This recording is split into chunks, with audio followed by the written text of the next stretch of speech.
فيديو من 10 ثواني، أو إذا بطال الفيديو من 15 ثانية تكرم عينكم. لكن هالفيديو هذا يلخص العلاقات السورية القطرية: دوحة الخير، تميم المجد، قطر الصمود. شكرا لقطر وأهل قطر. قطر وشعبها وحكومتها البلد الوحيد اللي وقف معانا بالسر وبالعلن.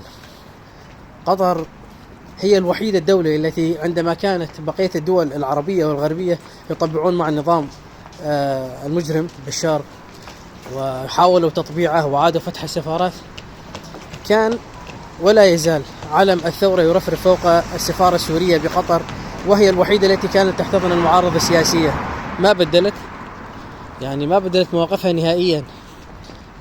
شكرا لقطر، شكرا لتميم المجد. والله بإذن الله عند تحسن الأمور أول بلد سأزوره بعد تركيا وسوريا، تونا مقيم بتركيا أكيد، يعني أنا بتركيا حاليا، وبسوريا هو راح تكون قطر بإذن الله. راح تكون علاقاتنا إن شاء الله بقطر وبالشعب القطري فوق العادة. راح تكون علاقات استثنائية، راح يكون علاقات يعني يسودها الود والحب والمصالح المتبادلة والمصير المشترك. قطر اللي امبارح دعمت لسه الدولة السورية بأكثر من 400 ميجا واط يوميا، حسنت الكهرب، وكل أهلنا بسوريا شافوا هذا التحسن ولاحظوه وعاشوه، ولا يزال يشكرون قطر وشيخها تميم على هذا العطاء وهذا الكرم الذي قدمه لنا. قطر ما خانت الشعب السوري ولا باعته.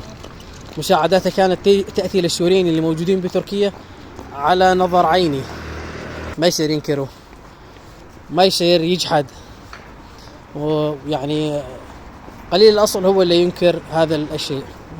يعني على مدى تواجدنا ب10 سنوات بتركيا، الدولتين الوحيدات التي ساعدت الشعب السوري بالخارج بشكل مبالغ فيه هي الكويت الشقيق الحبيب وقطر تميم المجد.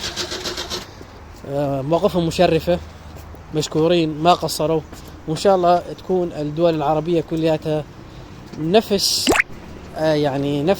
المشاعر ونفس السريرة التي تضمرها قطر للشعب السوري تكون عند جميع الحكومات العربية.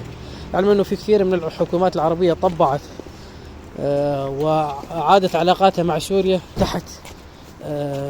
تحت سلطة أو تحت الأمر الواقع، لأنه خلاص سقط النظام، فأعادوا علاقاتهم. في كثير من الدول انتظرت حتى لما بعد